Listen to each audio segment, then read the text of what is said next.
Military District of Washington, represented by the soldiers of the 3rd United States Infantry Regiment, the Old Guard, and the United States Army Band, Pershing Zone, pays special tribute to Lieutenant General William E Ingram, Jr., Director, Army National Guard, who is bidding farewell after 43 years of distinguished service to the United States Army and our nation. Congressman Inyard, thank you so much for being here, taking the time, to salute your old battle buddy there from the days as the Adjutant General of Illinois and when Bill was the Adjutant General of North Carolina. To former Congressman Chet Edwards, thank you. It was so nice to meet you and Margaret last night. A number of congressional staff members are here today to actually represent their states, their congressmen and women, and I want to thank them for taking time out of their busy schedule. A number of assistant secretaries are here also today from the Department of Defense. The Honorable Tom Lamont, I know that Bill has a great relationship with Tom, and thank you so much for coming back out of the Midwest here to Washington, D.C. I think General Campbell, J.C. Campbell, just such a great partner that Bill and I have got to know over the years. And Ann, thanks for taking time and being here for them today. What a great partnership we've had with Bill. I would tell you that just about every former chief of the National Guard is here today. Just about a number of directors of the Army Guard, Air Guard, as well as my vice, Joe Lingell, and his wife, Sally. So let me just say thank you all, general officers, staff, members, guests of the Ingrams. Thank you for taking time to recognize this wonderful family's service to the nation. So last night we had an opportunity to spend some time with the family and to get to know the family a bit. And the three boys, two of the boys are here. For Walker and Matt and your families, thank you so much. As I said last night, all those soccer games that Dad missed or Boy Scout PTA meetings, that he couldn't have done it without your support and your tolerance and your perseverance as he served in his career. For the two sisters, for Beth and Hyla. I know last night we talked a little bit and you talked about your father, and I know Bill has tremendous respect for his parents, and his father was the Adjutant General of North Carolina. And you talked about how you had to schedule birthdays and holidays around drill weekend. So you've been a Guard family for so many years, and thanks for supporting your brother. Lil, I don't know what I can say. What a void it's going to be here in the Army Guard. And we'll have someone step up here as the new director gets appointed and comes on board. But the great work you've done both for North Carolina over the years, and I'll just hit some of the highlights here this morning. There were so many events that you participated in supporting the North Carolina National Guard, and the USO in Raleigh-Durham being a member there, the National Guard Youth Challenge, the Star Base program, educating young children. You're so devoted to making sure whether it's a soldier in North Carolina, an airman in North Carolina, or at the national level. And as you moved up here with Bill, you stepped up to that challenge. You've come on board, you've helped us with joining community forces with Dr. Biden and First Lady. You've provided so much team building effort, not only going through the courses yourself, but also becoming an instructor on family and team building. So I just want to say there's nothing we can do to repay you for that great work you've done. Your dedication to the children and to the children of fallen, to the children of those that have returned home with problems. And I know it's in your heart and you'll be there for us always. So thank you again for your great support and your support of Bill. I wanted to just take a moment now and reflect on my friend Bill, Lieutenant General Ingram. We were comparing notes last night, and I think about, I was serving as the operations chief under General Roger Schultz at the time. Bill was in the state of, actually he was deployed a couple of times before we really got into deployments, into Macedonia, into Croatia, supporting operations for Kosovo. And he stepped up to the challenge, but that really set the stage for him to become an advisor to me as the chief of operations at the time, as in 2001 when we began to mobilize, which we peaked at about 115,000 Army Guardsmen mobilized in 2005. And I always remember Bill as he became the Adjutant General, and think about July of 2001, we talk about a strategic reserve and going into the operational. Come in July of 2001, the terrible attacks of September 11th occur in 2001. In the middle of that, he's got a brigade that's training up on a cycle for a combat training center rotation, and we have to send his Apaches off to war. Haven't done that. Probably a few states did it during Vietnam. Most states, we all did it during World War II. All of our states did, and territories in the District of Columbia. But Bill was a great advisor to me because he had already gone through in the late 90s a couple of mobilizations, and he knew what it was like, and he knew what had to be done, and he was not afraid to step up to the challenge and call me. And he'd look at me, and he had that look in his eye, and I could always tell when, he wanted to say something, but he was so respectful of everyone, whether you were junior to him or not, or senior to him, that he'd wait till the right time to say it. But we had a number of phone calls, and especially January 19th, 2003, when we got ready to go off to Iraq and mobilized 21,000 and put those alert orders out. And some of them got 7 days to get ready and head off. Bill was a fabulous partner. But he always kept in mind, number one, was how is this going to impact our soldiers and our airmen in North Carolina, but nationally? And how are they going to take care of their families and their employers and have time to get ready to go, especially in those early days when some of the periods were very, very short. So Bill, I know, just a great career enlisting in 1970, going off to Officer Candidate School, North Carolina Academy, 1972, being distinguished graduate, and that kind of set the stage from there on for your service all the way up to today as the director of the Army National Guard. And I will close with the fact that these times are very difficult right now for the nation, for all of us. The nation's trying to get control of the national debt, and that has a huge impact on the Department of Defense, as you all know. And trying to figure out what is the right defense for the nation going forward here at a time we have tremendous fiscal concerns, and finding that right balance. And I would tell you that Bill and I and JC have spent a lot of time together working through this, and this is a difficult task. And in his time, probably just almost the whole time as a director, he's dealt with this. He stayed on the course. He's listened to the adjutants general. He's listened to the governors. He's listened to the Army. And he's provided his best military advice to all of us. Bill, thank you so much for your partnership, for your friendship. And I got you on my speed dial, bud. Thanks. The Distinguished Service Medal is awarded to Lieutenant General William E Ingram, Jr. for exceptionally meritorious service over a 43-year career in positions of great responsibility, culminating as the Director, Army National Guard. The Outstanding Civilian Service Award is awarded to Mrs. Lil W. Ingram in recognition of your unselfish, faithful, and devoted service to the Army National Guard and your tireless advocacy for military children.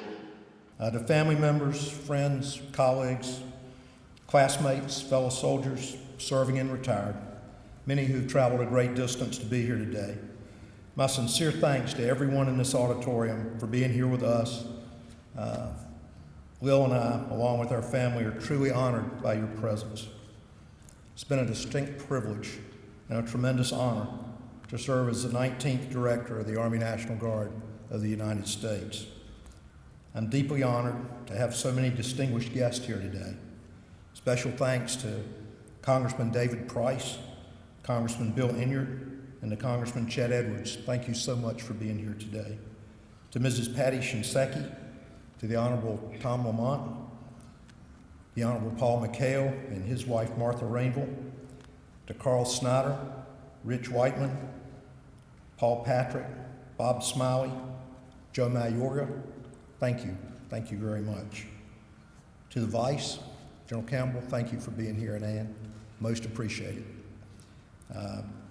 To Lieutenant General Bill Grizzoli, the Director of the Army Staff, and to the members of the Army staff that are here, to Major General Jeff Buchanan, the Commander of the Military District of Washington. What a wonderful tribute, and I thank you so much. The old guard is just amazing. I'm extremely grateful to see former chiefs of the National Guard Bureau, former directors of the Army and Air Guard. We stand shoulder to shoulder with those who came before us. We stand on your shoulders. I'm humbled by your presence and by your service to the nation. We're absolutely delighted to have a number of currently serving and former adjutants general from the states, territories, and the District of Columbia, each a personal friend. Lil and I deeply cherish the memories of my tenure as the Adjutant General of North Carolina. My family and I are deeply honored by your presence. Thank you for sharing the day with us. And I want to again thank Major General Ed Tonini, the TAG of Kentucky, the president of the Adjutants General Association of the United States, and all the TAGs for the presentations at last night's farewell dinner. To Brigadier General Kelly Woyden, the commander of Canadian Army Reserve Forces, I'm honored by your presence as well and glad to see you here. Thank you for joining us. We're deeply honored by the large number of North Carolina National Guard members, both Army and Air, active and retired, that made the trip north to be with us this morning. I wish I could recognize each of you individually. We thoroughly enjoyed the wonderful relationships and lasting friendships from working together over the years. Thank you so much.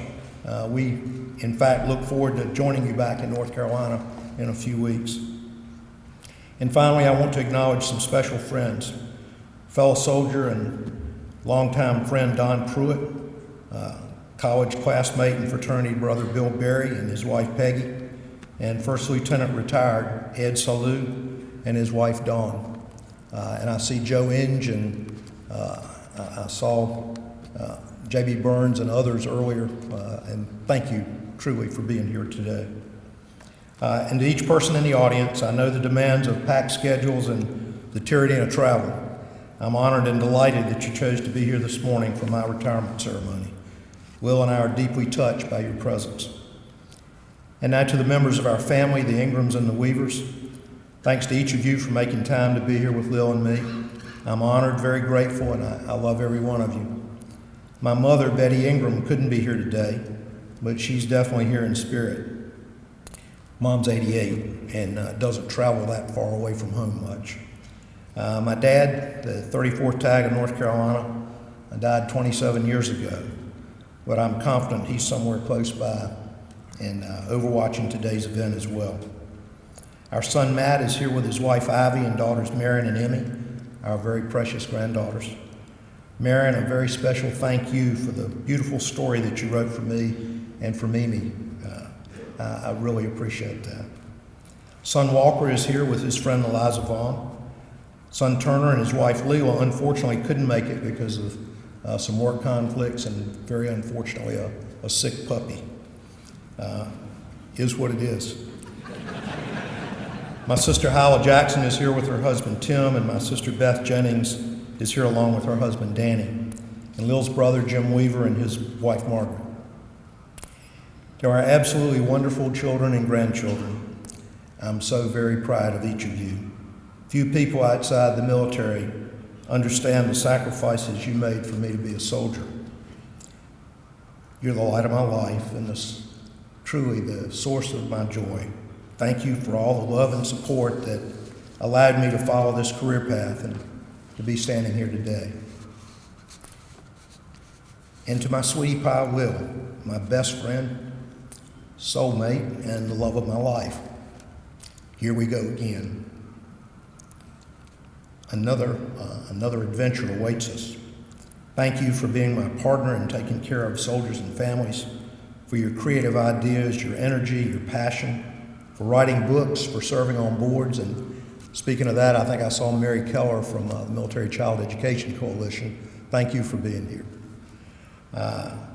For getting engaged and staying involved, for never saying no when somebody asks for your time, and especially for being my Jiminy Cricket, my conscience, my compass, and for always pointing me in the right direction, as well as doing all the other things that kept our ship on course, from picking up the pieces, jumping through hoops. I would never have made it all these years without your unselfish love and rock-solid backup. As the director of the Army Guard, I've been very fortunate to work with a superb team of some of the most dedicated, hard-working professionals I've ever met. The Army National Guard staff turns out an extraordinary amount of work with relatively few people. To the group, the chief, the G staff, the division directors, the special assistants, the XO, the AXOs, the front office, soldiers, DA civilians, and contractors. It's been my true pleasure to work with you every day, and I wish you continued success as we move the Army National Guard into the future. To my friend and colleague, Sergeant Major retired Steve Blackwood, former Command Sergeant Major of the National Guard Bureau under Chiefs Herb Temple and John Conaway, thank you for your friendship, your tremendous work ethic, your attention to detail, and for just keeping everything on track. The times we spent together will never, ever be forgotten. And I've got to do some additional thank yous to the people with whom I interacted almost every day, and that are very, very special to me. And I'm just going to read off a few names, but I think it's important that I do that. Major Generals Tim Cadavy and Judd Lyons, the deputy directors during my tenure. Couldn't ask for better support and better soldiers. Brigadier General retired Dan Leland, Corey Carr, Will Roy, Ronnie Coates, Emery Fountain, Mike Bobeck, and Lester Simpson. All have served as, or are currently serving as special assistants, and they do all the hard work, the heavy lifting. They go to all the meetings, they write all the staff summaries, they interact at multiple levels, and just superb soldiers. To Chief CW5 Gary Nisker, and especially to CW5 Gary Inspringer, the Command Chief Warrant Officer for the Army National Guard. Command Sergeant Major retired Richard Birch, and our current Command Sergeant Major Brunt Conley. Just superb soldiers, take care of business every day and make us all proud. I've had several executive officers, first Colonel Mary Henry, followed by Keith Pierce, a great North Carolina soldier, and Colonel Mike Johnson. Again, those executive officers keep me pointed in the right direction.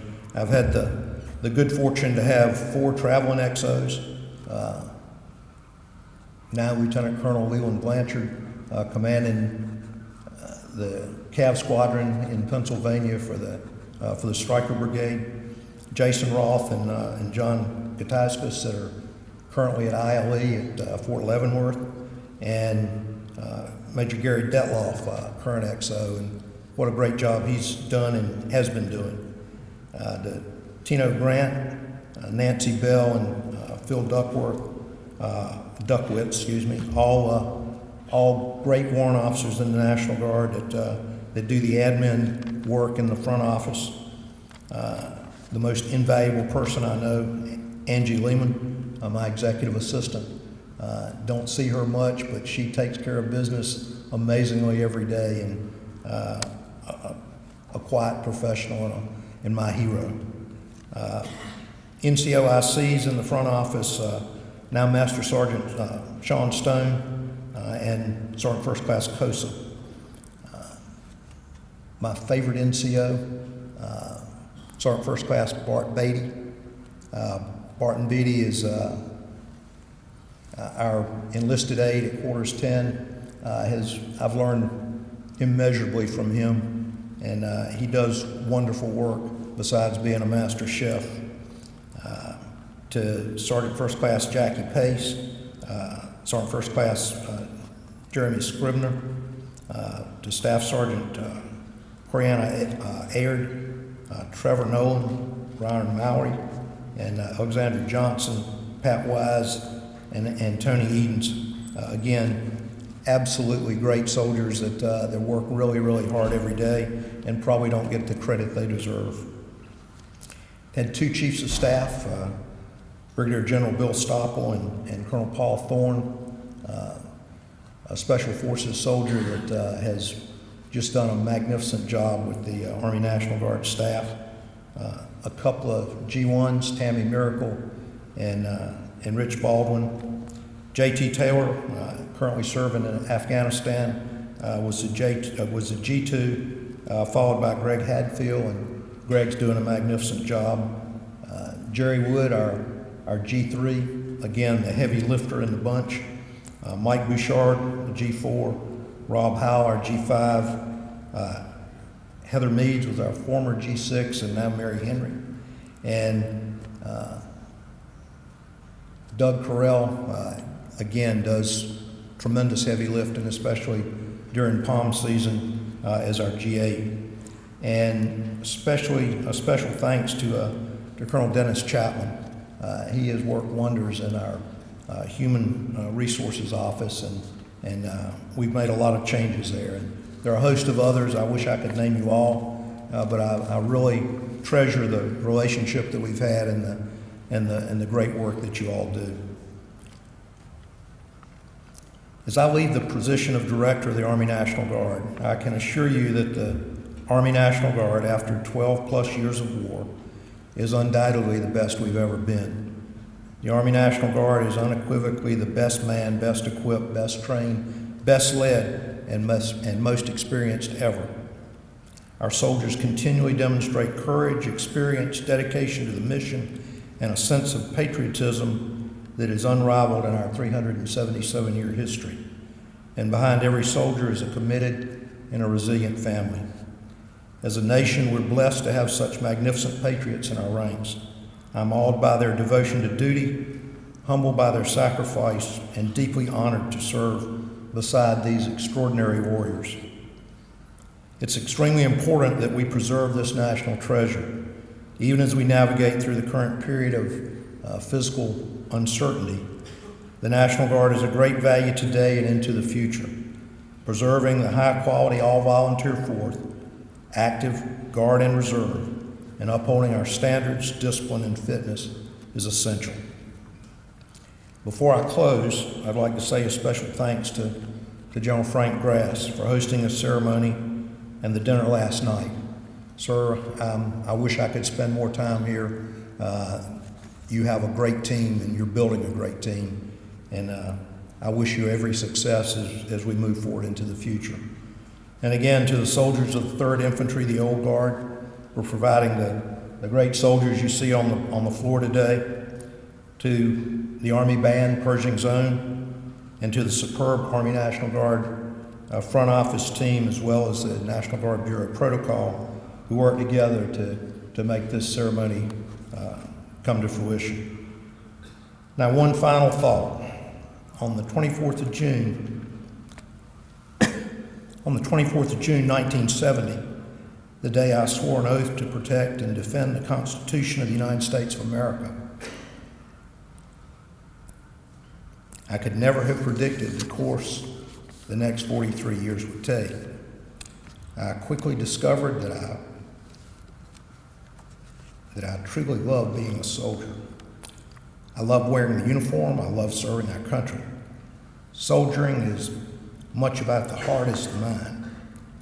There's much passion in what soldiers do.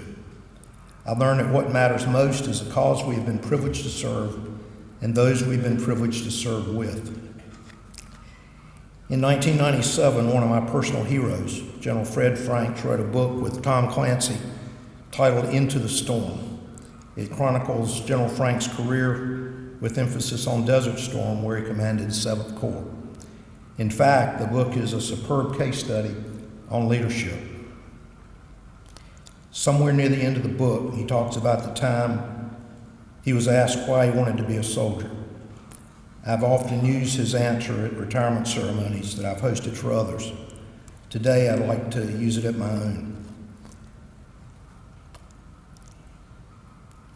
General Franks said, "If you like what our country stands for